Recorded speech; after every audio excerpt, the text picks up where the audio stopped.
Choke, no joke. Chiggy choke, no joke. Choke, no joke. Chiggy choke, no joke. What's good? What's good? One in the building. Welcome back to all my people that was blocked. I unleashed at least 1,000 of y'all that was blocked. Don't get blocked again. I know they say my moderators was trigger happy, so I'm letting them know. Let y'all live. You know what I'm saying? Please. I don't want to kick nobody off with the wrench. Don't be nice, be fair. If they get disrespectful, let them go. Or I'll give you the hint to let them go. If we see a butthole coming here,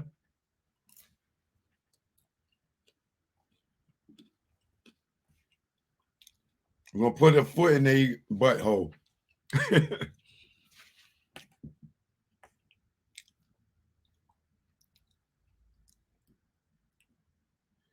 So, as y'all know, we've been talking about Biggie and Tupac's murder for quite some time. But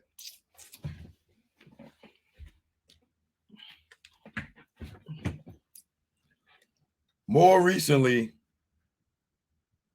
let me get my Instagram going.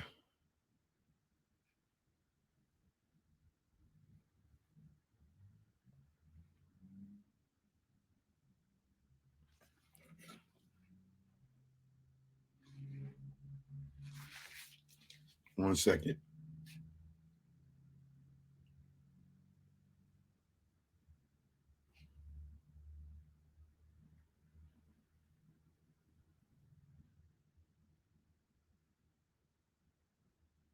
Here we go.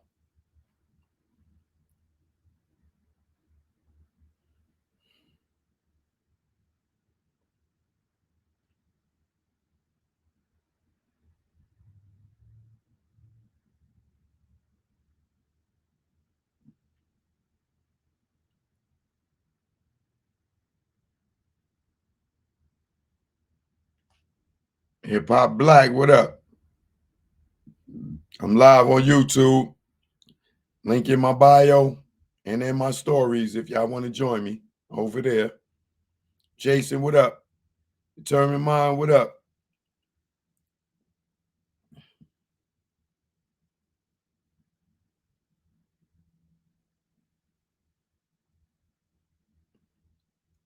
If you are new to the channel or you haven't subscribed yet, please show me some love and subscribe. Cost you nothing but a push of a button. It's free.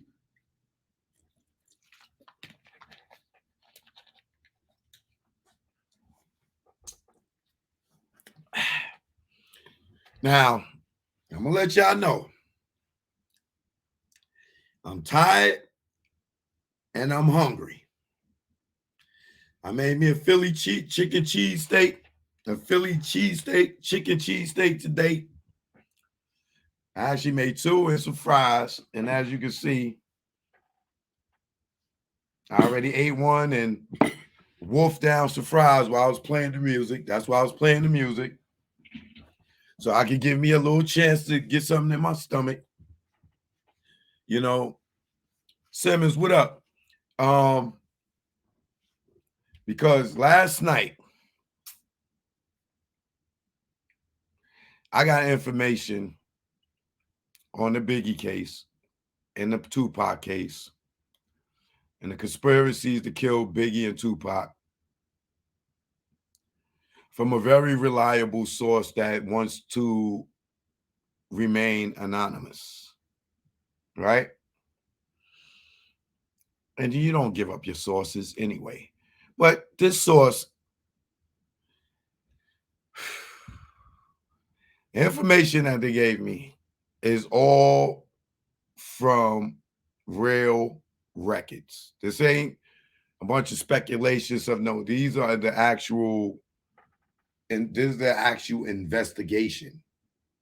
Just like we went through a bunch of stuff yesterday and it was blowing our mind.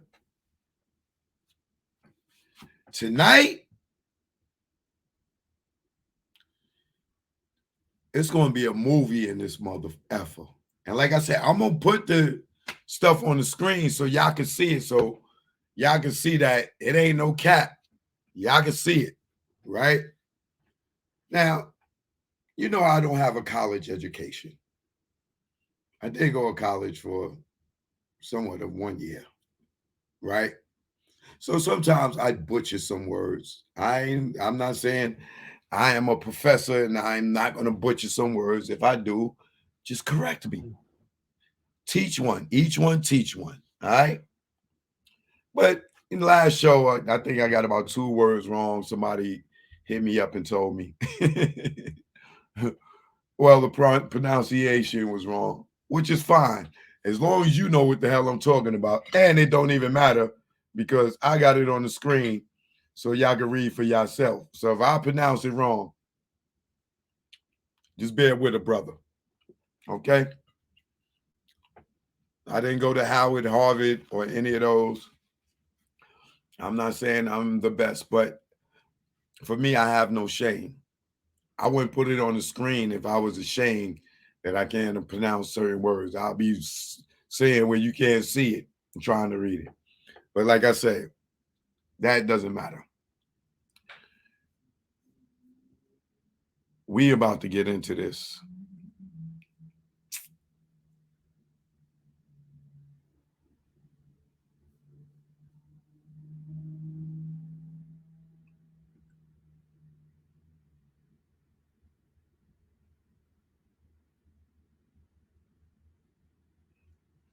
Thank you very much, Shay. I appreciate you.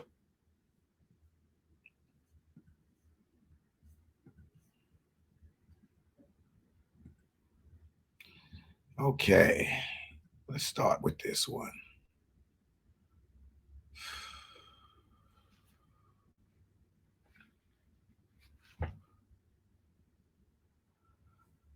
Okay, do I want to start with this one? Let me.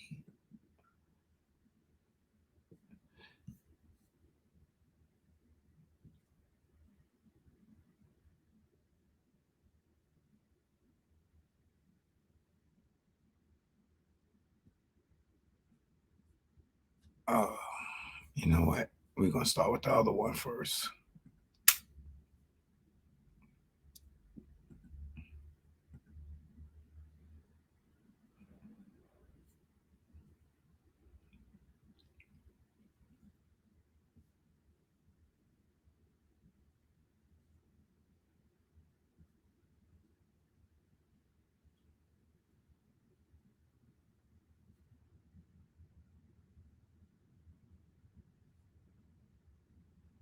This is gonna F y'all heads up, boy. Whew. All right, I'm gonna start with this one because this one is short.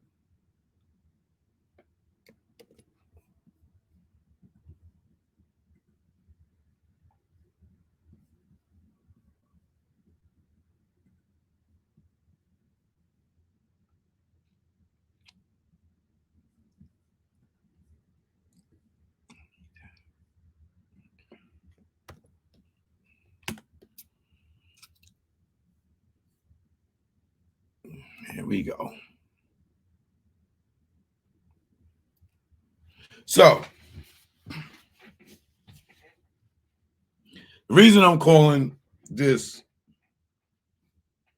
the ghost of Russell Poole is because Russell Poole was the first detective on this case trying to solve this homicide.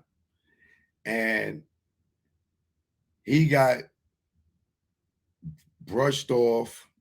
He got laughed at. He got ostracized by the LAPD because when he realized that it was cops involved in this whole conspiracy to kill Biggie, and then he went deeper and got into the Tupac shit and found out that possibly or allegedly It was cops involved in the Biggie case and the Tupac case.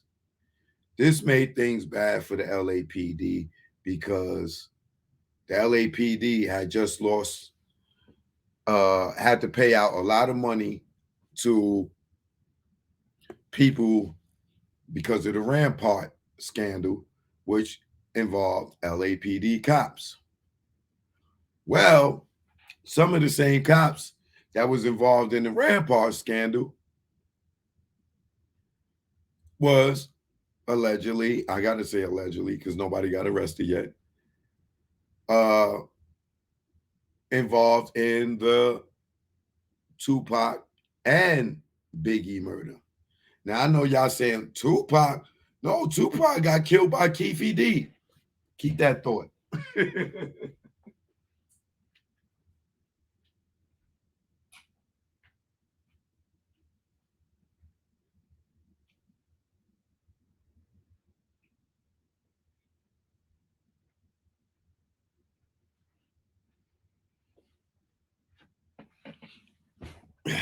Right? Chad Jordan, what up? So tonight, I'm dedicating this show to Russell Poole to let him know that he didn't die in vain.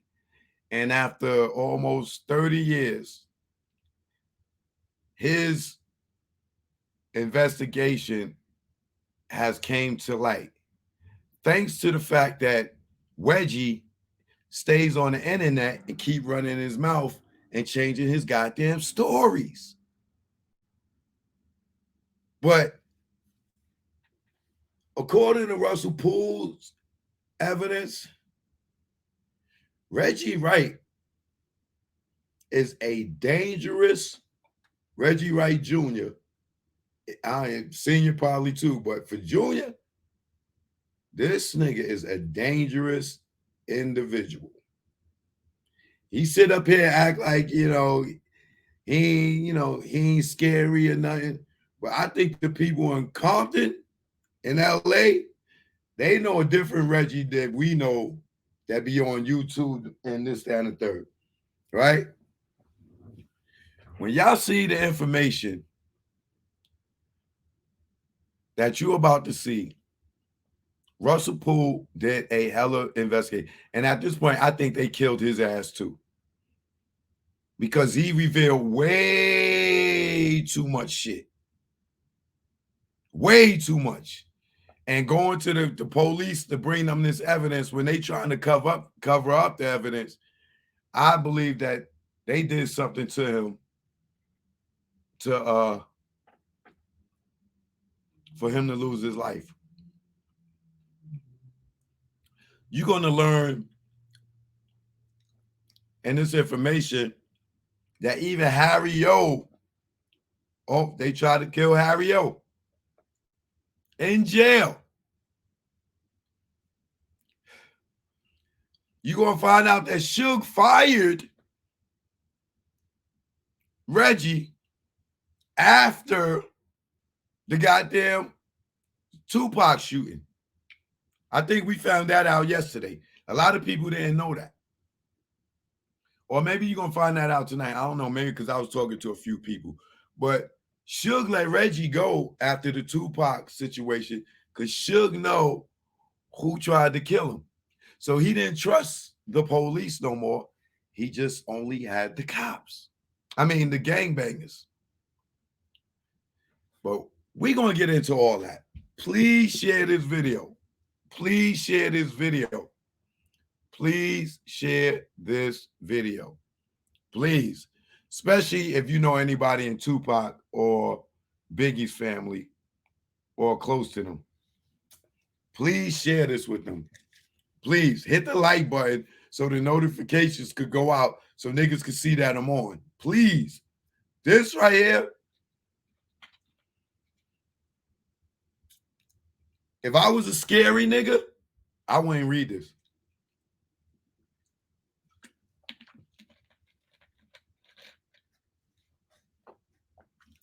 That's how ill these niggas is. Wait till y'all see this. Yo, bro. I'm gonna get into it. This is gonna blow your mind.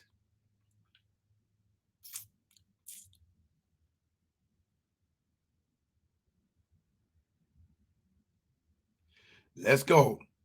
Rest in peace, Russell Poole. I hope you're watching. This one goes out to you. Ah, this fucking picture won't come up.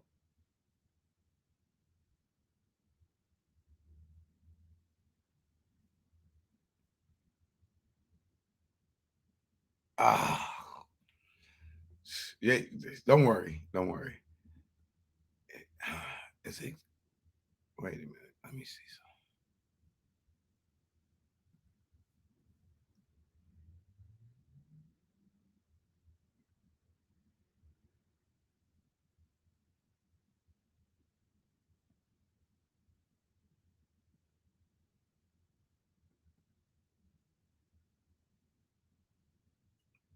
Okay, these pictures ain't here.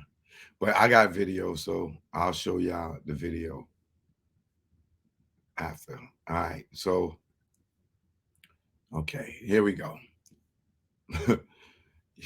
Ooh, baby. Wait till you see this. Here we go, y'all. I'm putting it on the screen so y'all can see.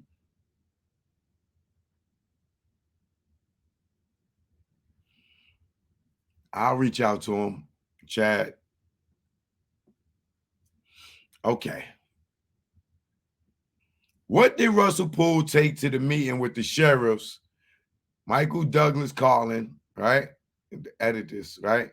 What did Russell Poole take to the sheriffs that day? First thing, as y'all can see.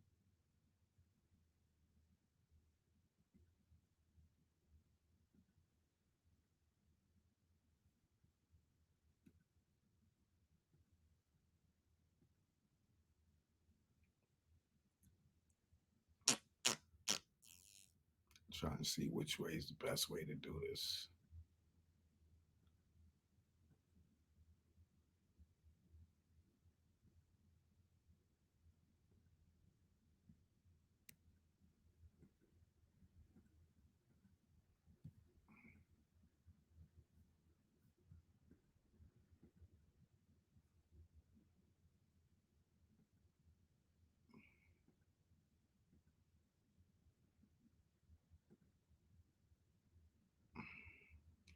All right, I'll do it like this. Is that big enough for y'all? Let me see how I look on the screen. Yeah, depending on how big your screen is, how you watching this, you should be able to see it. All right. You know what? I don't have to be this goddamn big.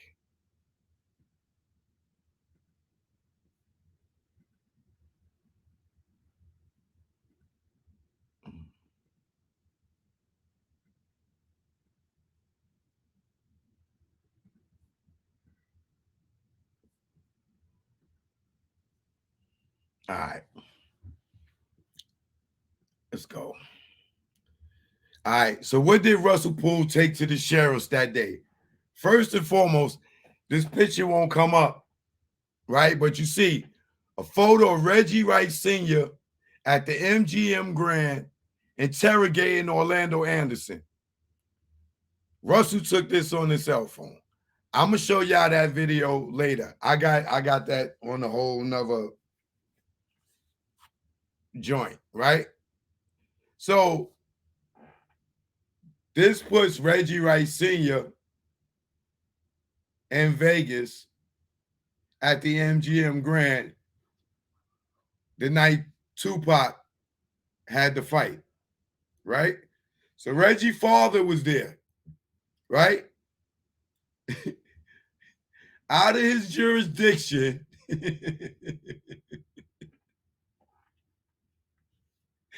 interrogating Orlando Anderson.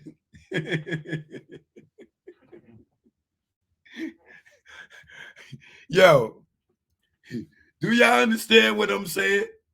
Reggie's father is interrogating Orlando Anderson at the MGM Grand, bro. After the Tupac fight. You know that Reggie father don't work for LAPD, right? Y'all do know that, right? Y'all know his father don't work for Vegas PD, right? So why is he interrogating this man all the way in Vegas, 4 hours away from LA? Just keep that thought in mind.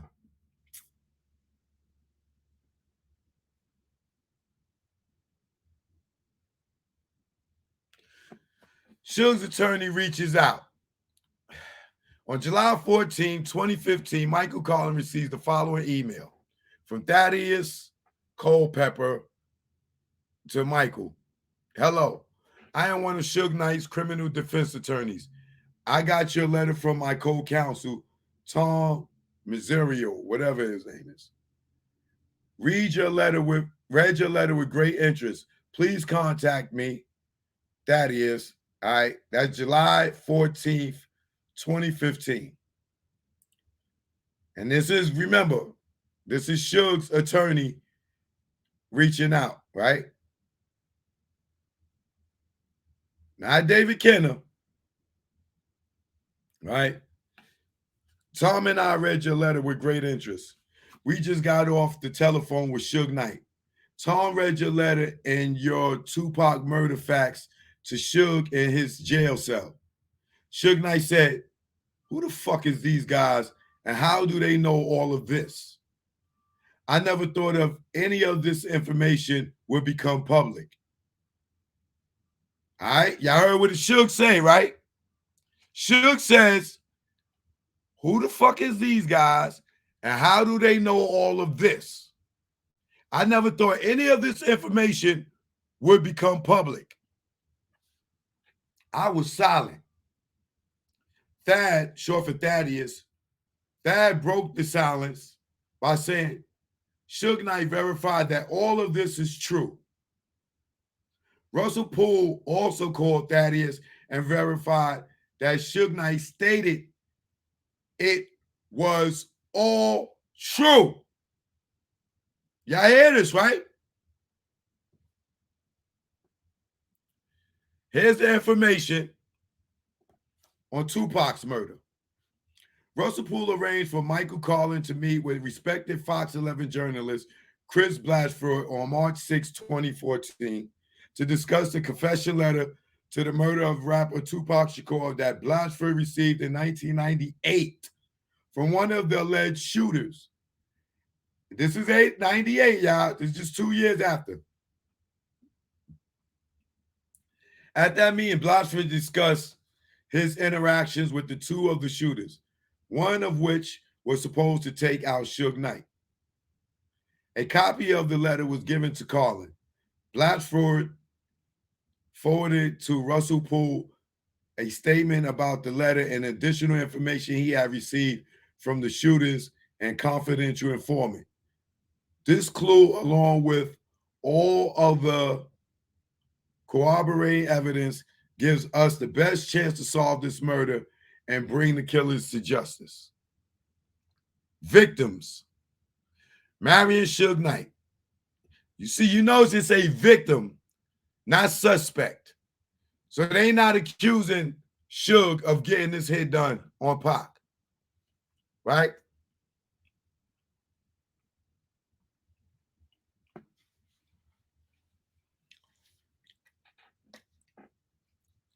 The hit was supposed to go down at the club. The target of the hit at the club was Suge Knight. Malcolm said he was the shooter that was supposed to take out Suge Knight. A bounty was put on Tupac at night. A bounty was put on Tupac and Knight, meaning Suge Knight. Caffey has determined that there are 3 separate hit contracts on Suge Knight's life. Caffey also indicated that the Rolling 60s and Bounty Hunter Kill Squad from the Compton area have indicated that Suge will be taken out before Christmas.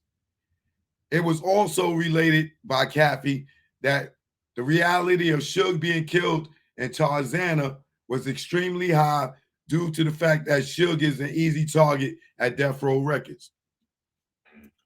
Other victim, Tupac Shakur. Little Half Dead was supposed to kill Tupac. Little Half Dead was the one that took Tupac out.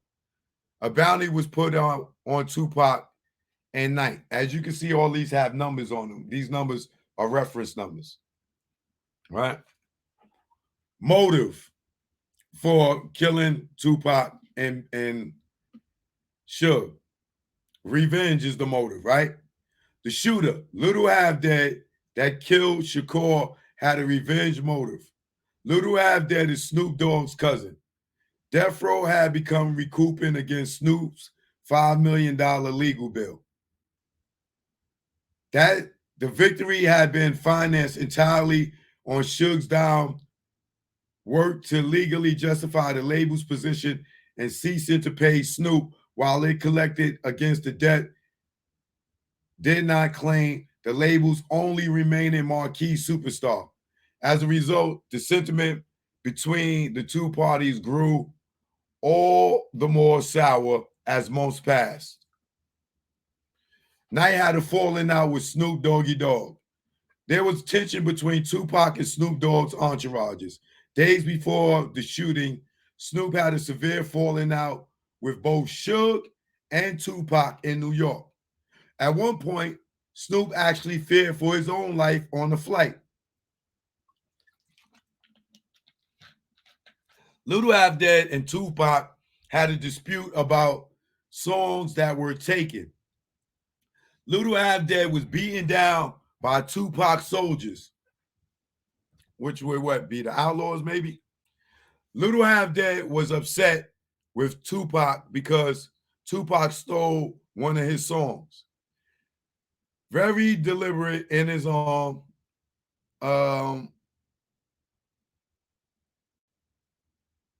had he been wildly shooting, he would have been able to shoot Mr. Knight as well as being a larger target. He definitely knew who he was shooting. There was no hesitation. The gun came out and it was pop, pop, pop, pop, pop, pop, pop, pop, pop. As soon as the arm came out. Brent Becker asks Yafu Fuller, aka Gaddafi, why the shooter would want to do this. His answer was jealousy. He further stated the shooter's arm was dark black. Money. The shooter that was hired to take out Suge Knight had the financial motive of a cashier's check for $100,000. Danny was paid $100,000 for the hit in the form of a cashier's check.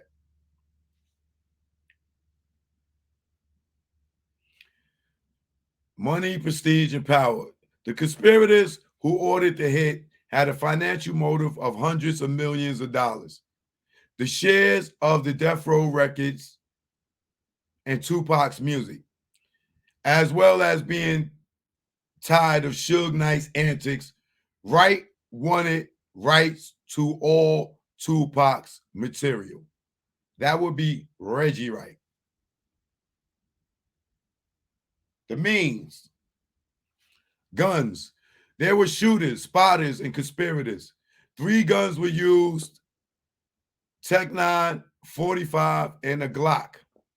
Frank Alexander says, all I saw was the arm and the gun, and right away I knew it was a Glock automatic.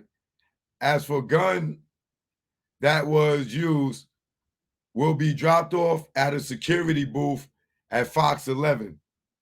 Please do not have stop or talk to one of my dropping off the gun. Please do not have or talk to one of my dropping off the gun. I talked to Malcolm on the telephone and we set up a meeting.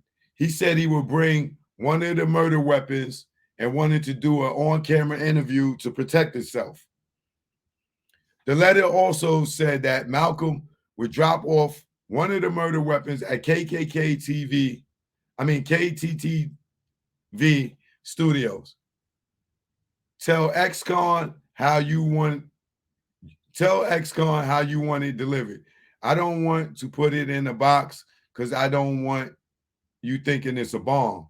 When I returned to the station, security told me a young black man had tried to drop off a package for me at the guard shack.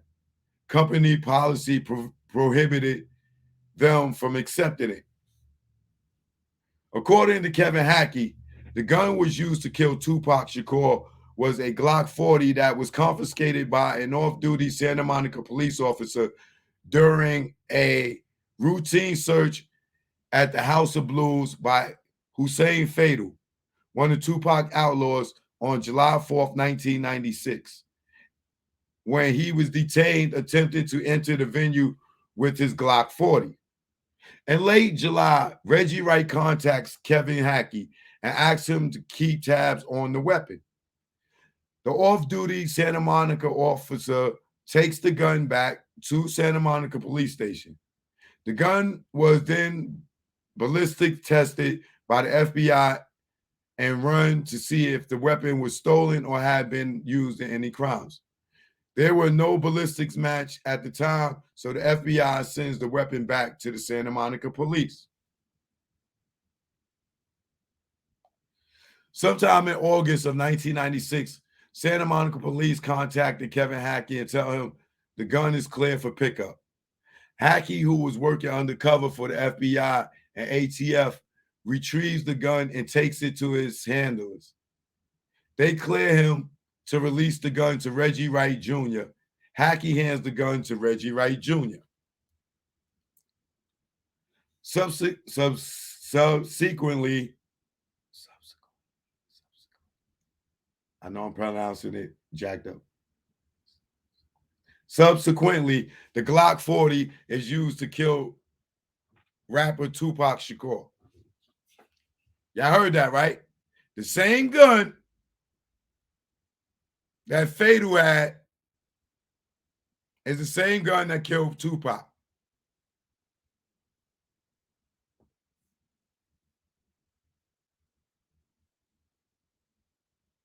Y'all see that?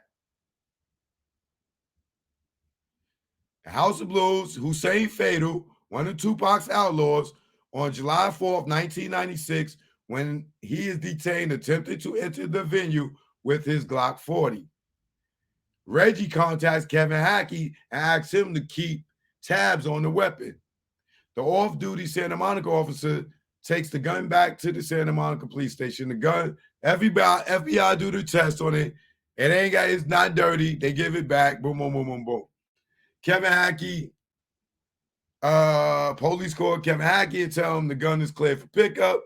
Hackey, who is working undercover for the FBI ATF, retrieves the gun and takes it to his handlers. They clear him to release the gun to Reggie Wright Jr. Hackey hands the gun to Reggie Wright Jr.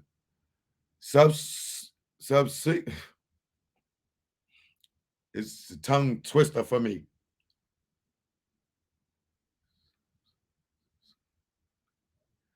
Fuck it. The Glock 40 is used to kill rapper Tupac Shakur. The white Cadillac. The CI said the hit team trio had rented a pearl white Cadillac at the Stratosphere Hotel, Las Vegas, and later dumped it at a salvage yard in Baker. Disassembled.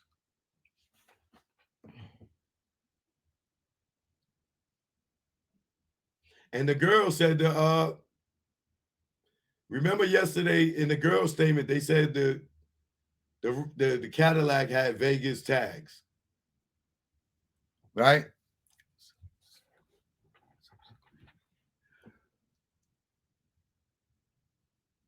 Witness Hart stated that the white car was to their right and in front of them. So she was able to see the rear of the car. Hart feels that the white car had Nevada license plates. Oh, that's the statement from yesterday. Yeah. White and blue, and felt the car was possibly a rental. Hart thinks the shooting came from the driver's side of the white car and that there was 4 occupants. Turner felt the Cadillac had Nevada rear license plates. That's the other witness with the possible number 647. Turner thought that the occupants of the white Cadillac may have been shooting from both sides of the car. Radios. While working at 662, I heard something over the next tells. This is Michael Moore. I heard something over the next tells where we were carrying, and what I heard was got him. The voice was definitely one of our security that works directly for Mr. Knight. Maybe the police should have concentrated more on death row, the next tell phone bills, and other things that could have helped them investigate in more depth. I would definitely look more at death row than I would look at Mr. Anderson, and that it is what I gathered when I was at New York when I heard Pac tell Suge Knight, and what I heard on the radio that night after the shots were fired. Right before me and Mr. Wright got into the vehicle to go to the hospital, someone else came on the radio and said, "Hey, don't say nothing over the radio." Mr. Wright and I were talking about what happened, and I clearly heard someone say, "Don't say nothing over the radio." But the person that said it was not homeboy security, nor was it one of the security guards. To me, he was a stranger, but the person that said it was Caucasian, definitely not African American. A radio significant because it implies that there were spotters as well as shooters. This also makes this just like the Biggie Smalls murder. He, Noel Johnson, aka Big Spank, just spoke on them that he got him. Opportunity. The opportunity was created on the fight night in Las Vegas where every detail was being controlled by Reggie Wright Jr., the head of Death Row Security. This was a coup. I don't know what that is. Coup d'etat? I don't know what the hell that is. Let's see what that is.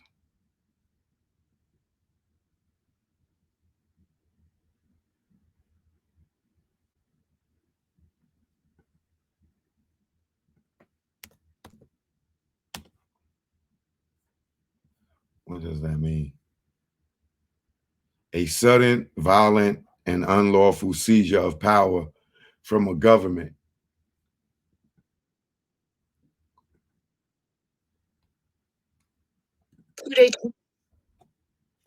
Coup d'etat. Coup d'etat. Coup d'etat. A sudden, violent, and unlawful seizure of power from a government. A coup. Coup d'etat. Got it.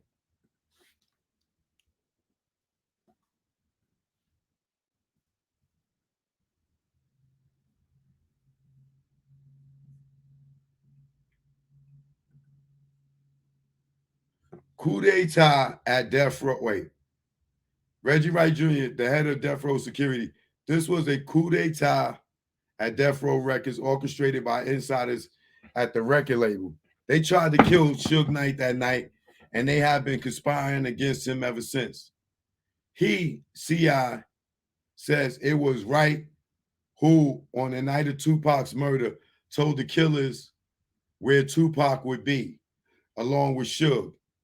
There was 6 different barricades that no matter that would have happened, no one would have made it out. The car is barricaded by 3 cars on the left, 1 in the front, 1 in the back, and the shooter's car completes the 6 barricade. Jurisdiction. The conspiracy started at Death Row Records, located in Los Angeles County, California. The confession letter talks about meeting at Balboa Park that is located in Los Angeles County, California. The actual shooting took place in Las Vegas, Nevada. Suspects. Little Half Dead, aka Donald Smith, is the cousin of rapper Snoop Doggy Dogg. Little Half Dead was the one that took Tupac out. Malcolm Greenridge said he saw a dark-skinned man with the black gun fire from the white Cadillac. I think Malcolm Greenridge was Idi Amin, if I'm not mistaken, from yesterday.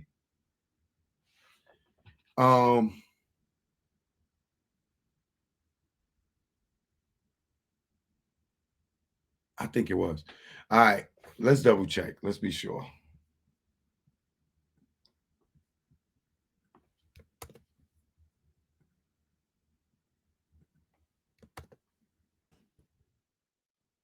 Yeah, that's Idi Amin, right? Okay. So Idi Amin said he saw a dark skin on with the black gun fire from the white Cadillac. Little Half Dead and Tupac had a dispute about songs that were taken. Little Half Dead was beaten down by Tupac soldiers. Little Half Dead was upset with Tupac because Tupac stole one of his songs. Very deliberate. And his had been while he's shooting, he would have been able to shoot Mr. Knight as well as they repeating this.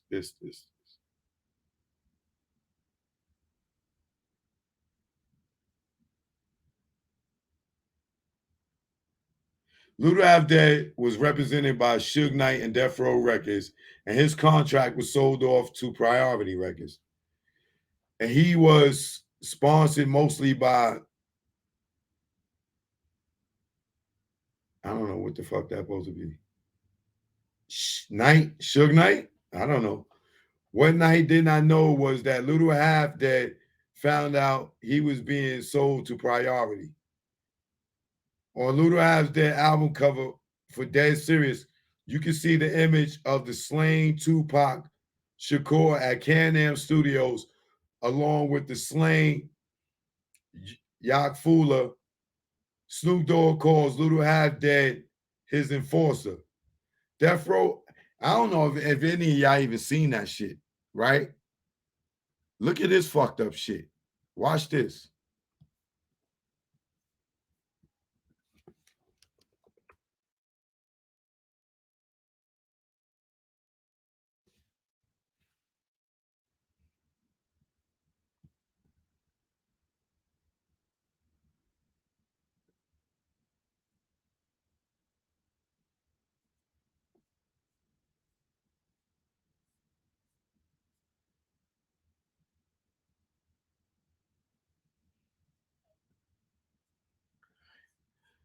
How many of y'all ever saw Little Half Dead's album cover for Dead Serious? Why would he do this to Tupac? Can y'all see that? Look, Tupac right here murdered, shot up. He got him on the board. And he got Fatal over here murdered with his fucking brains blown out. I guess this who this? Biggie over here? Can y'all see that? This nigga killed Tupac and Fatal. I don't know who this other person is.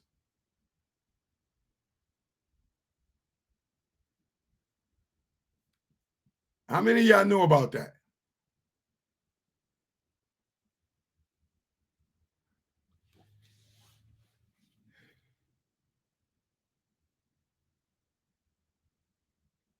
He got Pac dead in the Death Row Studios, bro. And got Fatal over there with a bullet in his head. Let me blow the screen up so y'all can see it.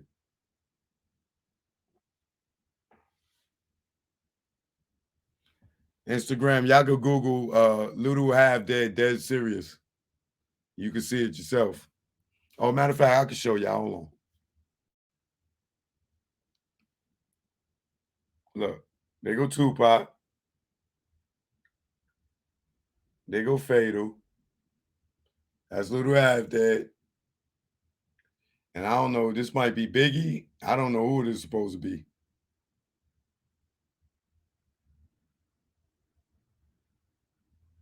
And his Snoop cousin. Like, if Snoop had love for Pac, he wouldn't have let him do that shit.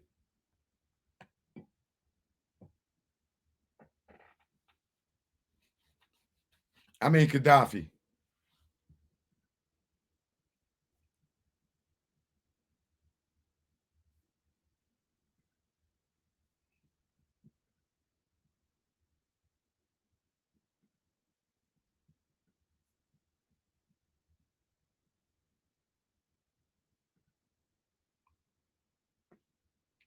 That's Gaddafi, right?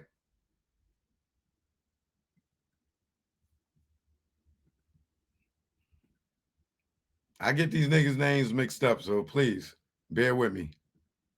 It's a lot. All right, so Yakfula's Gaddafi, right? Is that right?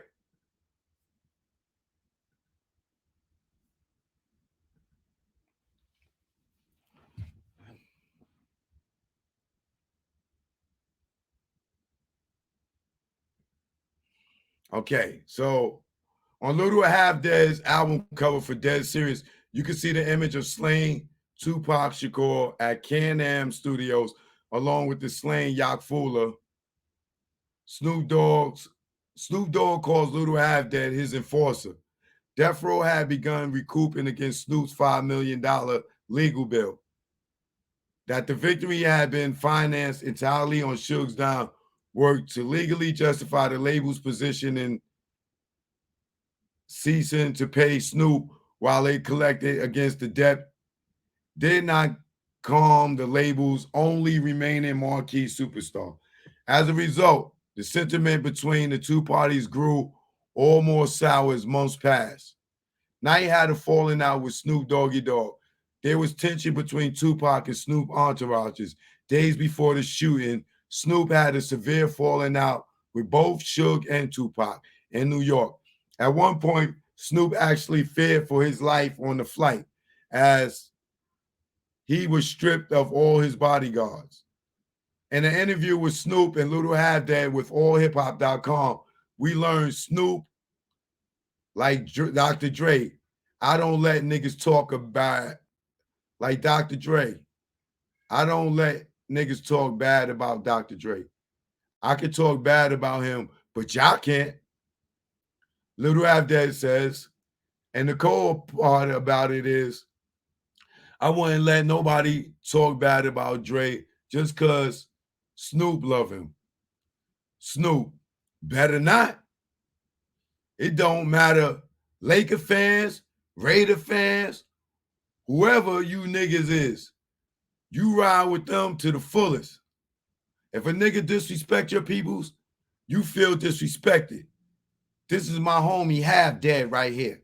A nigga can't say nothing foul about Snoop Dogg in front of him. In jail, on the street, no matter where he at, I don't give a fuck if we ain't cool.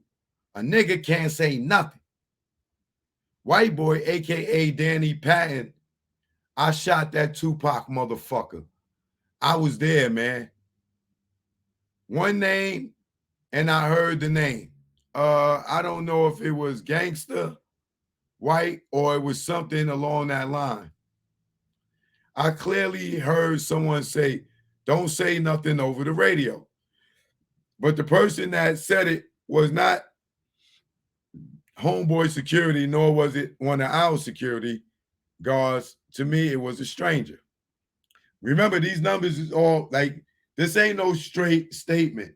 These are just bullet points in the case, right? That's why they all got numbers on them. What I'm getting ready to do next is give you all this in a sequence. Right now, I'm just giving you bullet points so you can know what to look for when I give you the whole other stuff, and you get to hear some of it, right?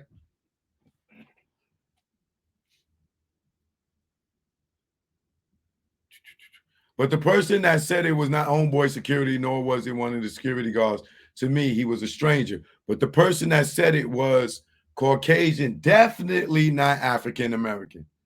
The driver was bald with a little mustache. That sounds like Kevin Mack. The driver was bald with a little mustache and light skin, but not as light skinned as Gaddafi. He said the driver had the face of a bitch because he looked soft in the face. Number 52, Danny's gun jammed. Malcolm Patton, I could call you on a safe number and give you details of the clothing, cars, streets, and describe anything you need to know to prove that I was there. The night Tupac tried to escape like a little peon bitch. The person Turner saw seated right from the passenger was described as a male black, light brown skin, short hair, cut low, in his 20s, possible late 20s. Malcolm said he was the shooter that was supposed to take out Suge Knight. Malcolm shot twice and missed his target. Conspirators. Reggie Wright Jr. He told me that Sharitha Knight and Reggie Wright Jr. were behind the murder. Mr.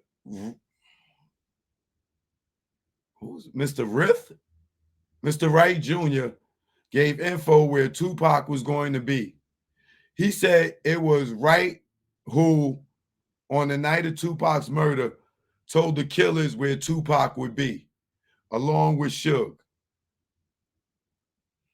Wouldn't that make more sense, y'all?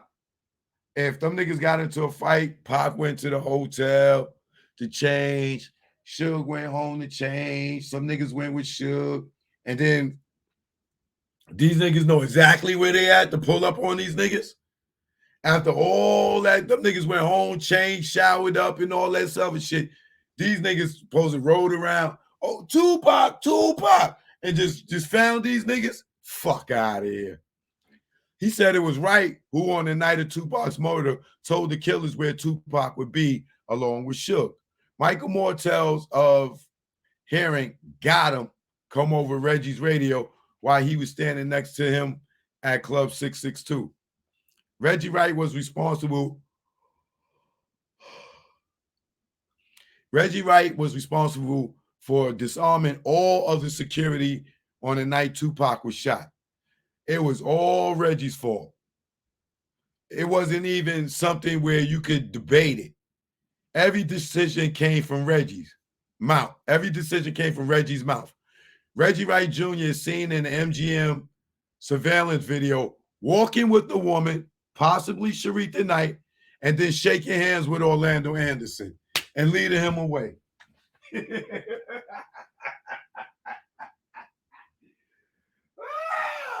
And I got that video. And we got the video. And we got the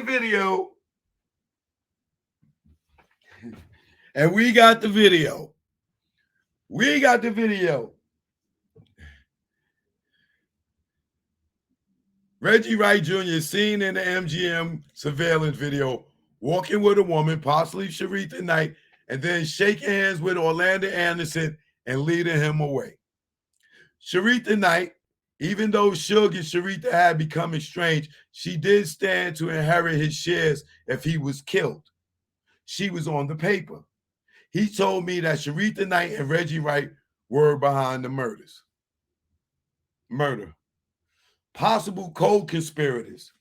Kevin Gaines, who was dating Sharitha Knight. Kevin Gaines was on a special assignment from 2 days before the Tupac murder until 2 weeks after. He was in Las Vegas on the night Tupac was killed.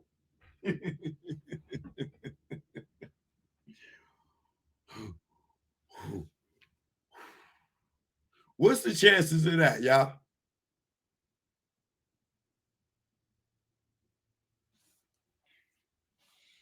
David Kenner. The CI says David Kenner was at the gang summit in Balboa Park and that he is on videotape when Reggie Wright Jr. contracted the hit. Reggie Wright Sr. tells Michael Moore his son will run the company if something happened to Suge. Also, Reggie Wright Sr. is watching Orlando Anderson be interrogated by MGM security and the Las Vegas police immediately after the altercation with Suge Knight, Tupac Shakur, and their entourage. Reggie Wright Sr. participated in an investigation at the Compton PD. Did y'all know Reggie and his father was in the MGM Grand? I'm going to show you the video.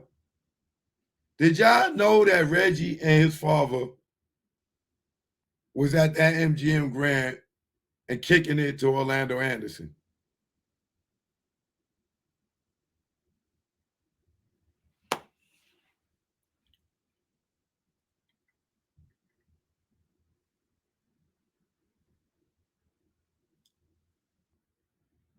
Reggie Wright Sr. participated in the investigation at the Compton PD. Members of ICG, Gear Gang, Ghost Town, Front Street, 52, A-Tri, Hoovers, and South Park.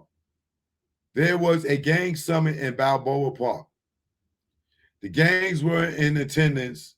The gangs in attendance included ICG equal Long Beach Insane Crip Gang, Gear Gang, West Adams District of South LA, Ghost Town Crips in Venice, Front Street Watts Crips, 52 Five Deuce at the 52nd Street and South Broadway, A-Tri Hoovers,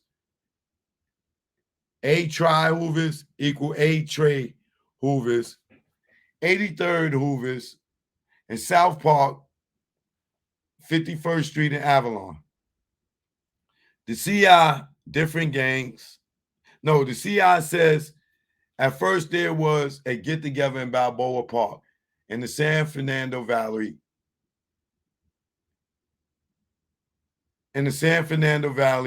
For different gangs. This was disguised as a Bloods Crip truce meeting, but it was really a filler for Wright to see how much it would take to get Tupac hit. Wright wanted the rights to all Tupac's material. Those not in on the plan that night were sent to the 662 Club in Las Vegas. Facts behind the murder of Tupac Shakur, written by Russell Poole and Michael Douglas Collin. This was given to the DA's office by Russell and Michael prior to Russell's death.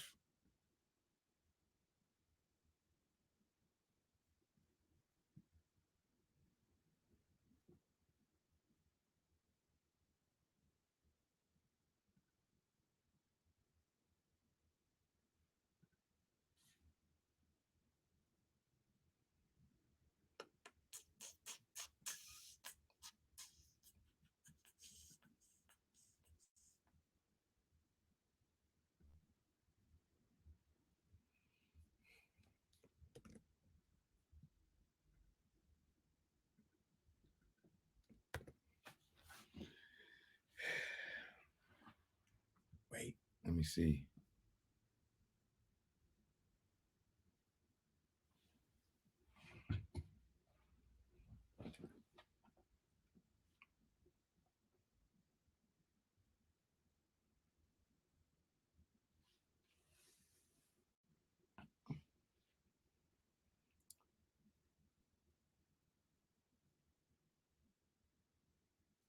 So all this stuff that I read to y'all was different, came from different sources, right? So now here goes everything put together.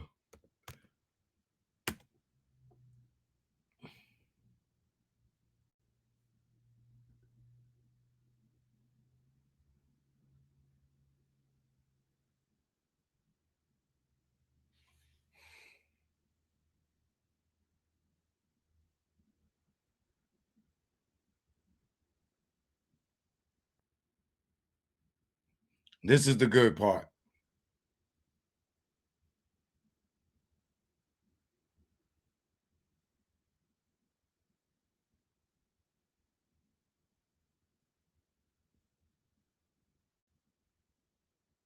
Okay.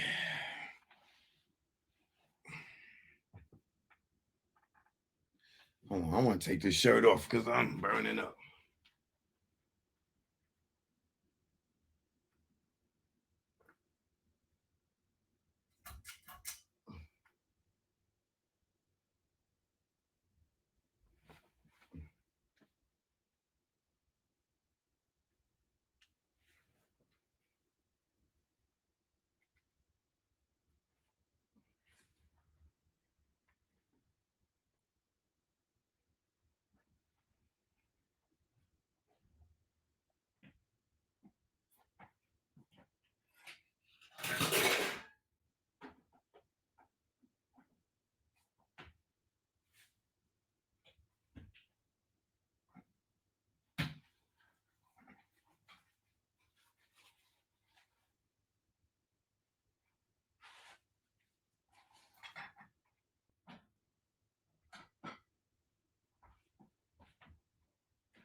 Okay.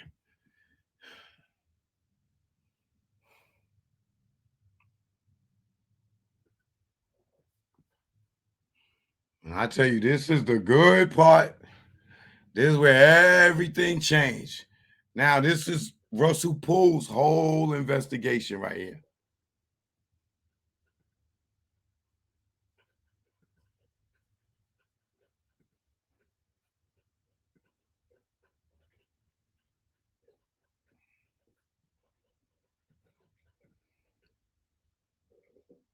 Y'all can see that? Yeah, y'all can see it. All right, cool. All right, the crime.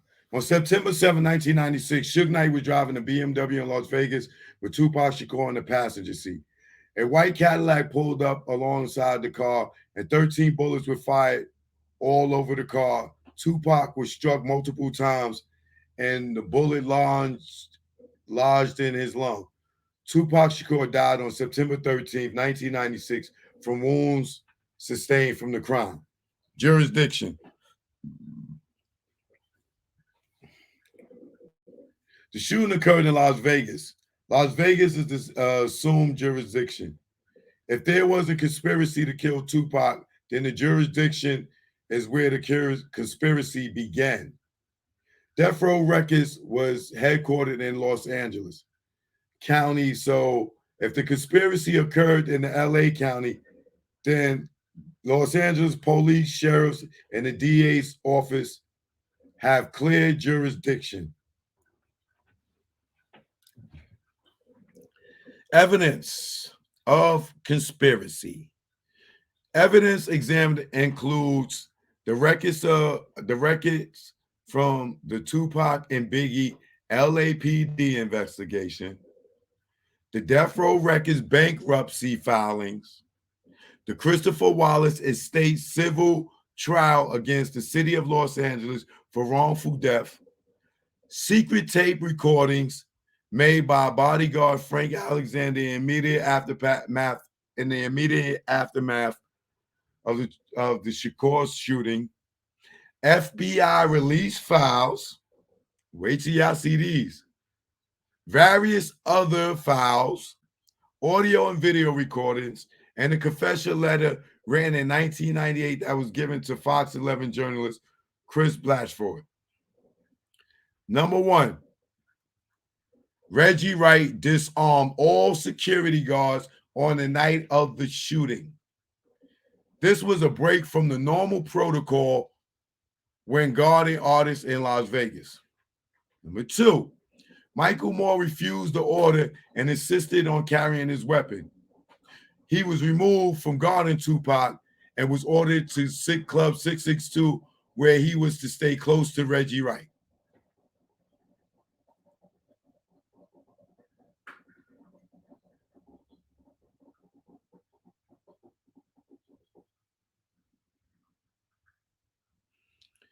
I think this video is the one with Michael Moore's interview, talking about the walkie-talkie. Michael Moore spoke of standing next to Reggie Wright Jr. in front of Club 662 at the time of the shooting and hearing "Got him" coming over the radio. A radio is significant because it implies that they were spotters as well as shooters. This also makes this just like the Biggie Smalls murder. See below, listen, especially from 340 on. They removed this video. Somebody. All right. 4. M probably refers to got him. M got him. M is probably refers to both Tupac Shakur and Suge Knight. With 13 shots being fired, the shooters probably really thought they got him. The shooting was an immediate failure. Tupac wasn't killed, and Suge was only hit by a bullet fragment. Number 5. Bodyguard Frank Alexander was told to lie about the Orlando Anderson incident by Reggie Wright Jr. He told investigators that Orlando had grabbed Tupac's chain earlier in the evening, breaking the chain. That incident morphed into the Orlando Anderson chain grab narrative at the Lakewood Mall.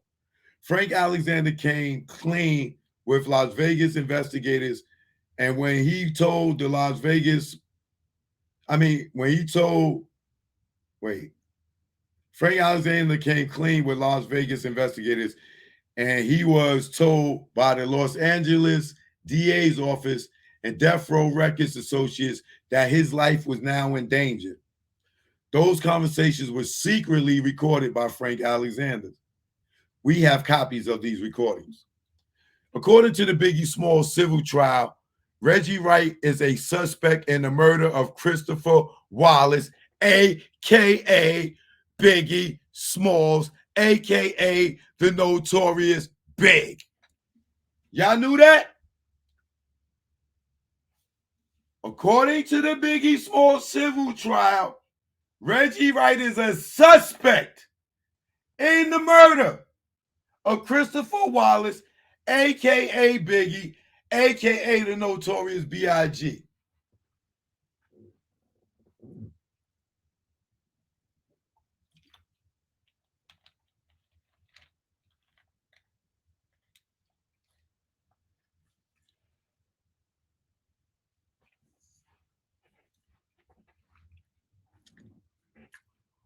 According to the Biggie Smalls civil trial, Reggie Wright is a suspect in the murder of Christopher Wallace, a.k.a. Biggie Smalls, a.k.a. the Notorious Big.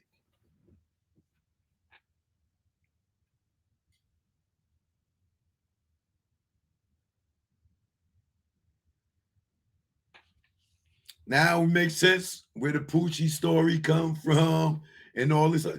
He's a suspect.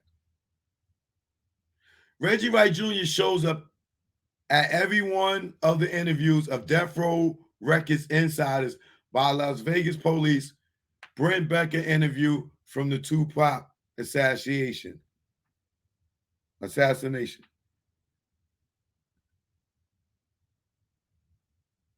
Okay, that's a link to Tupac assassination.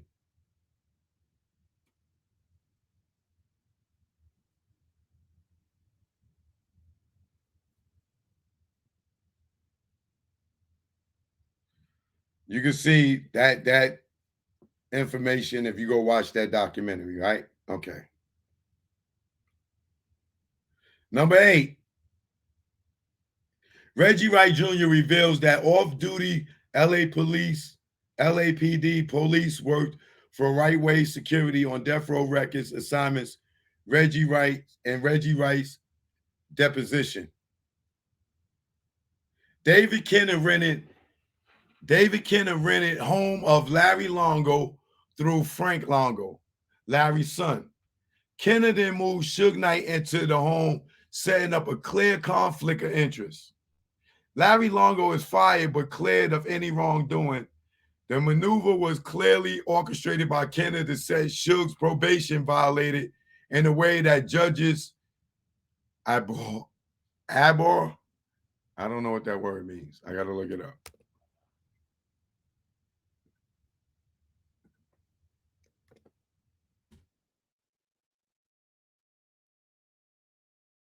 Abhor means regard with disgust and hatred. Oh, regard with disgust and hatred.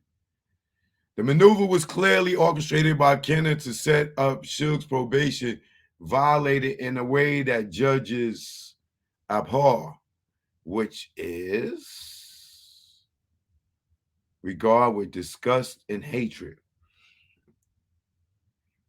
Suge's probation violated in a way that judges. This incident sealed Suge's fate, and he was sentenced to 9 years in prison. 10 pieces of evidence. Chuck Phillips wrote about a conflict of interest with Larry Longo, putting the final nails in Suge Knight's probation violation. Who is Larry Longo? I mean, we got to look this thing up. Hold on. I don't know who that is. Larry Longo. Larry Longo is dead. Well, it could be a different one. I don't know. Oh, former deputy DA.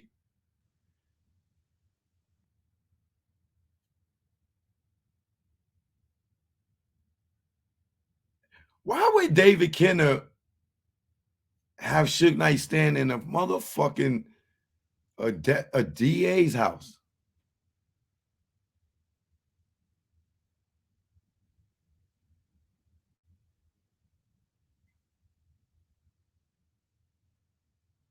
Why would he send him into a dude? Oh, these niggas line Suge right the fuck up, bro.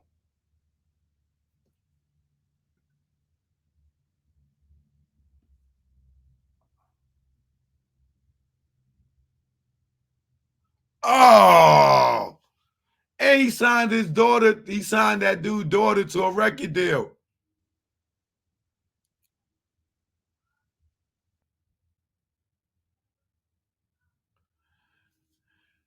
They set this nigga up, bro.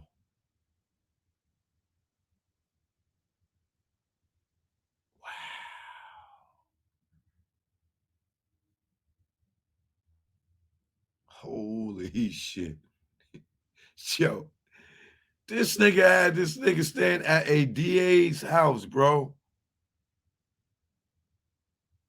This incident sealed Suge's fate, and he was sentenced to 9 years in prison.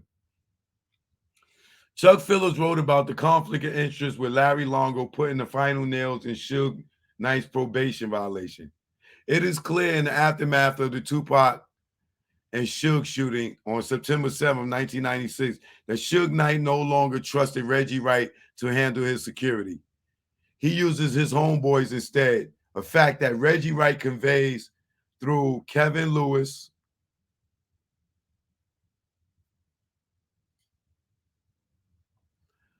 to LAPD senior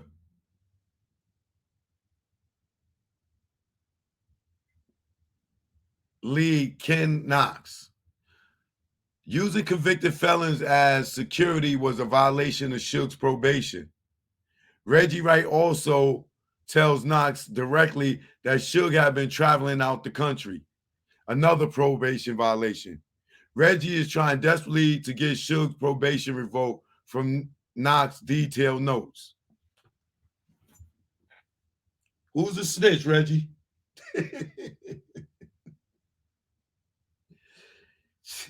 Yo, this nigga Reggie is a dirty man. The boy dirty man. What up, blood clot? Yo, him and Kenna, they lined this nigga shook up, bro. Whoa.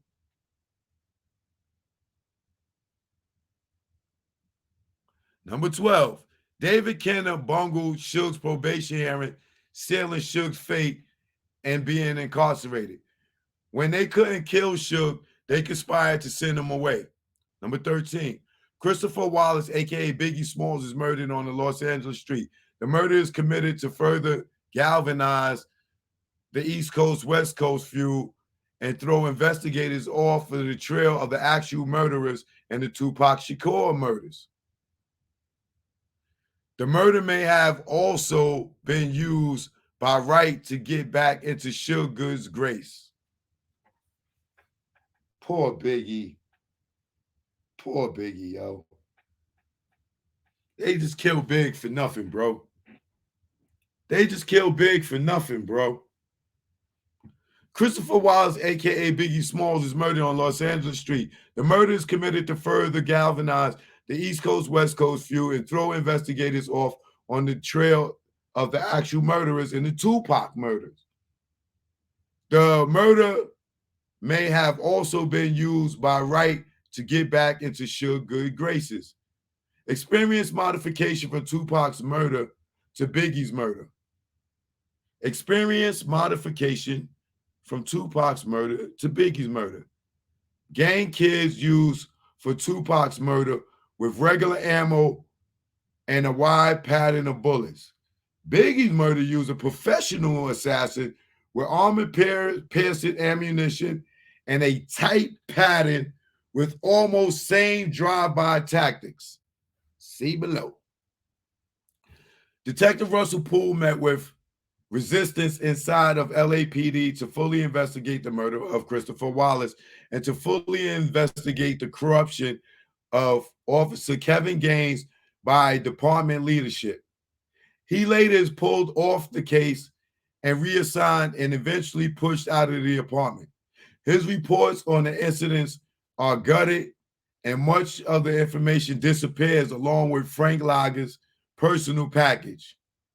Controversial Detective Frank Lager said he once threatened to reveal to the media that his 1997 shooting of fellow cop Kevin Gaines was a sanctioned hit on Gaines by LAPD. According to a memo purported to be written by LAPD officer to assist Chief Earl Paysinger, documenting a talk Lager gave to LA Police Academy late last year, LA Weekly. So they killed this motherfucker too?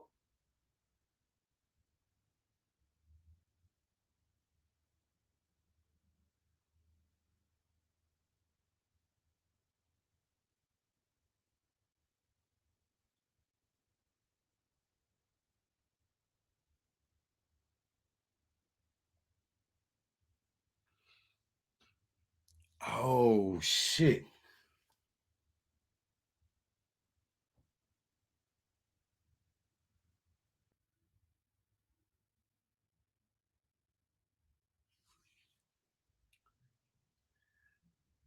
Holy shit.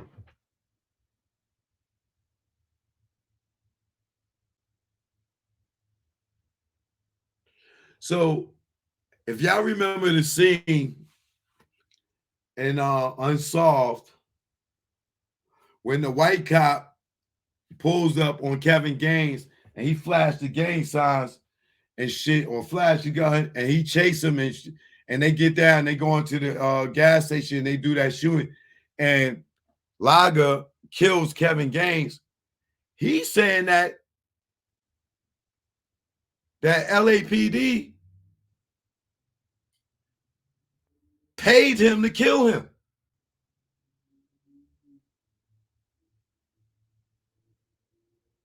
Is that what I'm saying? Read it. Controversial detective Frank Lager said he once threatened to reveal to the media that his 1997 shooting of fellow cop Kevin Gaines was a sanctioned hit on Gaines by LAPD. And that's why Kevin Gaines got paid. He got paid. His family got paid for his death too. This is some crazy ass shit.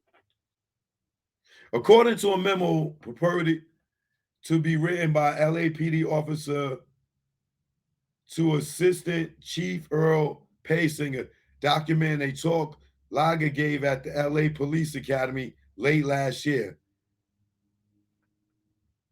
That's in LA Weekly.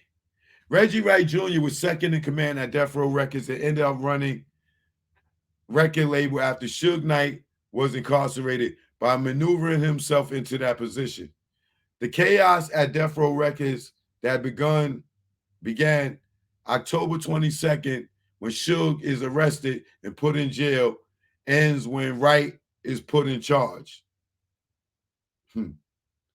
Ken Knox, senior lead, details in a police report that New Jersey Crips and Los Angeles Bloods are together in Death Row's Can-Am Studios together a few weeks before Yak Fuller is assassinated in New Jersey. David Kenner is contacted by Las Vegas police to arrange the interview of Yak Fuller. Kenner never arranges the interview, and Fuller is killed before Las Vegas investigators can find him on their own.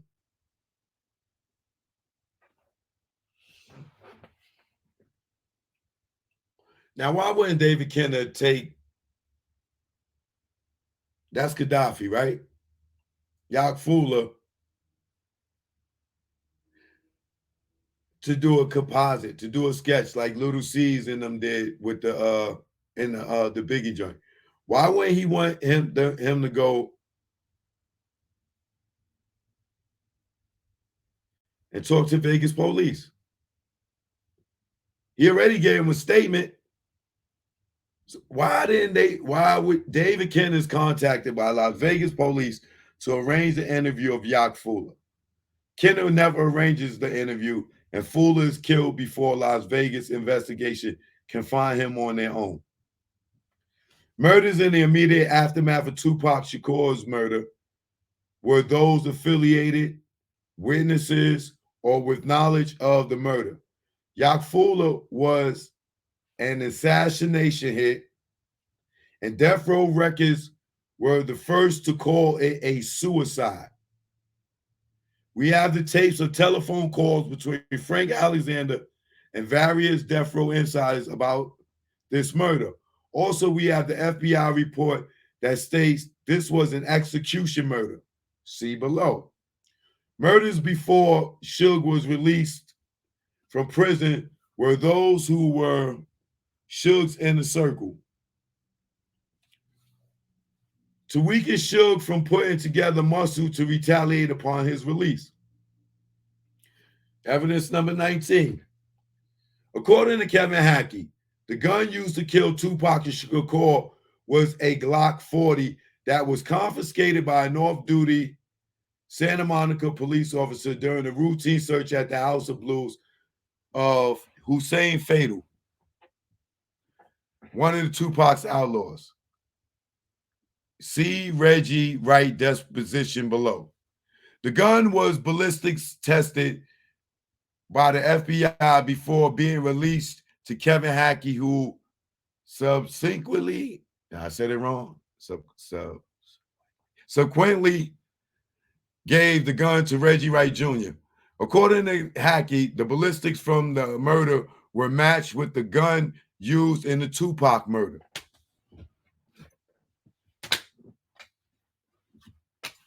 Bro, how did Tupac get killed by his own boy gun?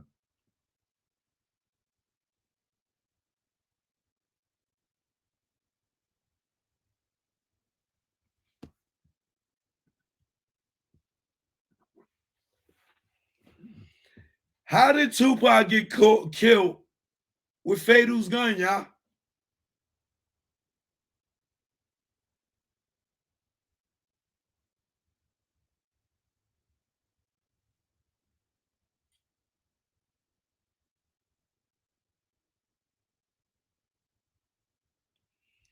Ballistics show that the gun from the House of Blues is the same gun that killed Tupac.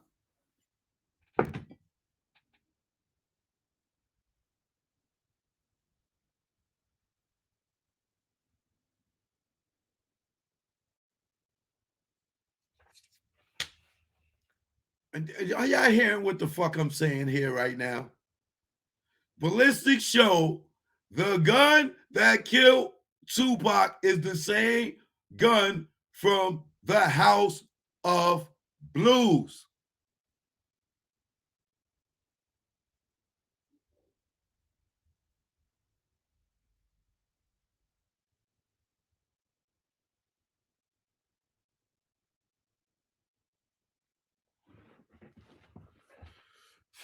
I don't think y'all reading this or understand what the hell you seeing.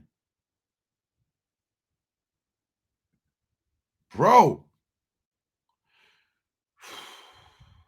murders in the immediate aftermath of Tupac Shakur were those affiliated witnesses or with knowledge of the murder. Yak Fuller was assassinated, hit, and Death Row Records were the first to call it a suicide. We have the tapes and telephone calls between Frank Alexander and various Death Row insiders about this murder. Also, we have the FBI report that states that this was an execution murder. Murders before Suge was released from prison were those who were Suge's inner circle to weaken Suge from putting together muscle to retaliate upon his release. Now, according to Kevin Hackey, the gun used to kill Tupac Shakur was a Glock 40 that was confiscated by an off-duty Santa Monica police officer during a routine search at the House of Blues of Hussein Fatal, one of Tupac's outlaws. The gun was ballistics tested by the FBI before being released to Kevin Hackey, who subsequently gave the gun to Reggie Wright Jr. According to Hackey, the ballistics from the murder were matched with the gun used in Tupac murder. This nigga gave Reggie the gun. How Pac get killed with the gun?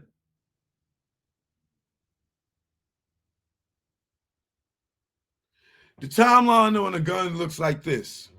July 4th, 1996, at the House of Blues, Hussein Fatal is detained for possession of a firearm when he attempts to enter the venue with the gun. Late July, Reggie Wright contacts Kevin Hackey and asks him to keep tabs on the weapon. The weapon is ballistic tested and run through the crime database. No matches crime is found at that time. Sometime in August, Santa Monica police contact Kevin Hackey and tell him the gun is cleared for pickup. He retrieves the gun and takes it to his handlers at the FBI ATF. They clear him to release the gun to Reggie Wright Jr. He gives the gun to Wright. On September 7th, 1996, the gun is used to kill rapper Tupac Shakur. When Las Vegas police book shell cases and bullets into evidence, they are sent off to the FBI where they are ballistics tested. They are run through the federal database where they match the gun confiscated at the House of Blues. Holy shit. Whoa.